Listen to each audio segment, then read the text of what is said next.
కేసీఆర్ గారి మీద కక్షతో అధ్యక్ష ఆఖరికి నన్ను జైల్లో కూడా పెట్టడం జరిగింది అధ్యక్ష. అయినప్పటికీ ఏనాడు మా పార్టీ నాకు అండగా నిలబడలేదు అధ్యక్ష. 3 సంవత్సరాలు నేను ఒక్కదాన్నే ఈడీతోని సిబిఐతోని అనేక అంశాల్లో కొట్లాడుకున్న తప్పితే ఎక్కడ కూడా పార్టీ అండగా నిలబడలేదు అధ్యక్ష. ఇది ఎందుకు చెప్తా ఉన్నా అంటే అధ్యక్ష, ఒక పార్టీ అంటే ఒక సంఘం అధ్యక్ష. ఒక సంఘం అంటే ఒకే భావజాలంతో కలిసి పనిచేసే వ్యక్తులు అధ్యక్ష. ఒకడు గాయపడి పడిపోతే వాడిని ఎత్తుకొని పోతారు అధ్యక్ష, భుజాల మీద తీసుకొని పోతారు అధ్యక్ష.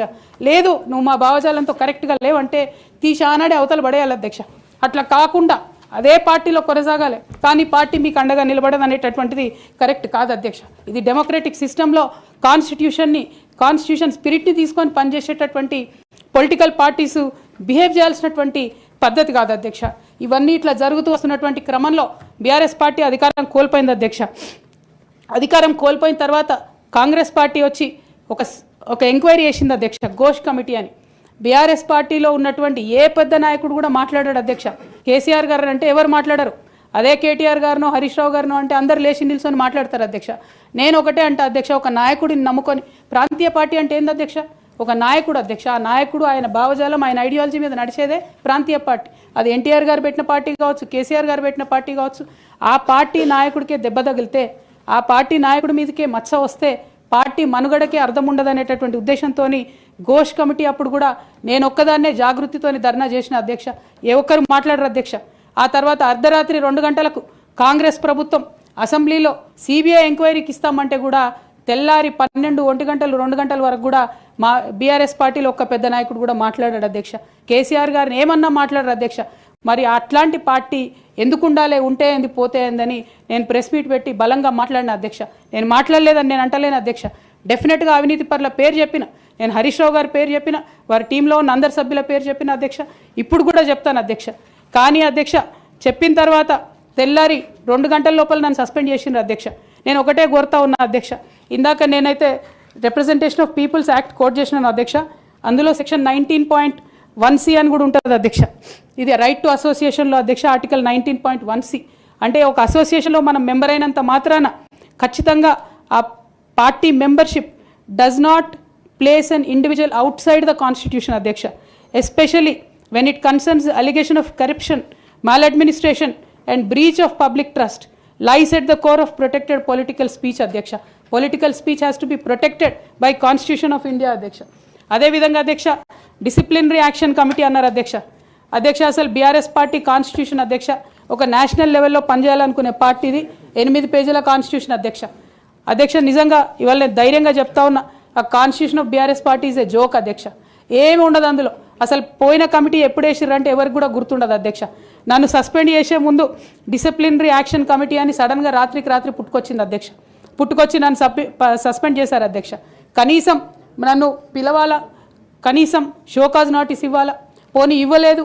ఎమర్జెన్సీ పవర్స్ వాడి అధ్యక్షుల వారే సస్పెండ్ చేశారు అనుకుంటే తర్వాత కనీసం ఫైనాలిటీ ఆఫ్ ది ఆర్డర్ కోసం అధ్యక్ష అపిలేట్ రూట్ తీసుకుంటే కనీసం తర్వాత ఎక్స్ప్లెనేషన్ అడగాలి అధ్యక్ష. ఎటువంటి పద్ధతి లేదు అధ్యక్ష. ఒక పార్టీ నడిపే పద్ధతి డెఫినెట్గా ఇది కాదు అధ్యక్ష. అవసరం అనుకుంటే నేను లీగల్గా ఛాలెంజ్ చేయొచ్చు, కానీ నేను ఛాలెంజ్ చేయను అధ్యక్ష.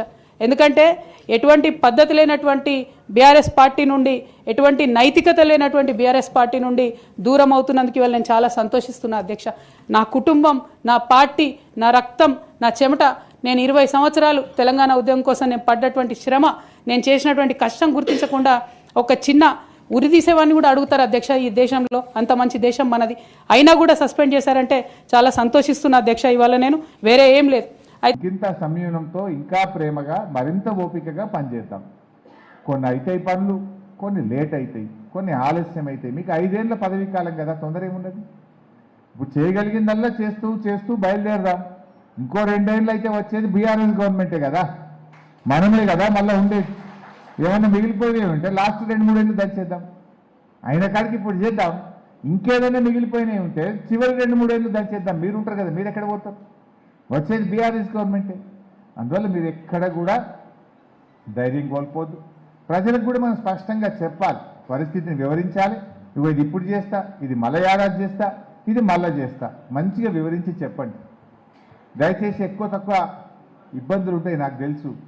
గెలిచేదాకా ఒక ఖర్చు, గెలిచినాక తెల్లారికెళ్ళి అమ్మవారి విగ్రహం పెడుతున్నాం, లేకపోతే వినాయకుడి విగ్రహం పెడుతున్నాం, లేదంటే మన ఎల్లమ్మ తల్లి పండుగ ఉంది, బీరప్ప దేవుని జాతర ఉన్నది, పెద్దమ్మ తల్లికి బోనాలు తీస్తున్నాం, లేదా పోషమ్మ తల్లి పండుగ ఉన్నదంటే చూసేది ఎవరికి చూస్తారు? ఊళ్ళే అర్జెంటుగా మీరు కనబడతారు. ఇది వరకేమో చేస్తాం అప్పుడు ఎలక్షన్ ముంగట, ఇప్పుడేమో అంటారు గెలిచినవు కదా. ఇప్పుడు మొన్నటిదాకా ముగ్గురు చేసిర్రు, పోటీ చేస్తామనుకున్న ముగ్గురు సాయం చేశారు, ఇప్పుడు వాళ్ళు చల్లగా పడతారు ఇక, మీరు ఒక్కరే కనబడతారు. మొత్తం బరువు మీ మీదకే పడుతుంది. అది అట్లా ఖర్చు ఉంటుంది, మళ్ళీ వీటిలో ఖర్చు ఉంటుంది. చాలా ఓపిక కావాలి, సంయమనం కావాలి, మన లిమిట్స్ మనం చూసుకొని జాగ్రత్తగా మనం పనిచేసుకోవాల్సినటువంటి అవసరం ఉంటుంది. సో మీరు కూడా చక్కగా ఓపికగా జాగ్రత్తగా చేస్తూ ఉండండి. ఏదైనా అర్థం కాకపోతే నా దృష్టికి తేండి. ఎక్కడ ఏమీ అధైర్యపడకండి, బాధపడొద్దు. ఇది పదవి అనేది ఒక బాధ్యత. మంచి పేరు తెచ్చుకుంటే ఇప్పుడు ఇంతమంది డయాస్ మీద మాట్లాడేది మీరు చూసింది కదా, వీళ్ళందరూ సర్పంచులుగా మీలాగా పనిచేసి ఇలా ఉన్నతమైనటువంటి స్థానంలో ఇక్కడ కూర్చున్నారు. మీరు అట్లా ఎదగాలి, మీరు కూడా రేపు ఇంకా పెద్ద స్థాయికి రావాలని నేను మనస్ఫూర్తిగా కోరుకుంటా ఉన్నా. అవకాశం రావడం అదృష్టం, అవకాశాన్ని నిలబెట్టుకోవడం మీ చేతుల్లో ఉంటుంది. రావడం అదృష్టం, వచ్చిన తర్వాత అది మీ చేతుల్లో ఉంటుంది. అన్నిటికంటే ముఖ్యం మన నాలుక, మన నోరును బాగా అదుపులో పెట్టుకోవాలి. ఇంకేదన్నా పోతే వస్తుంది కానీ నోట్ల నుంచి బయటకు పోయిన మాట మళ్ళీ వెనక్కి తీసుకోలేము.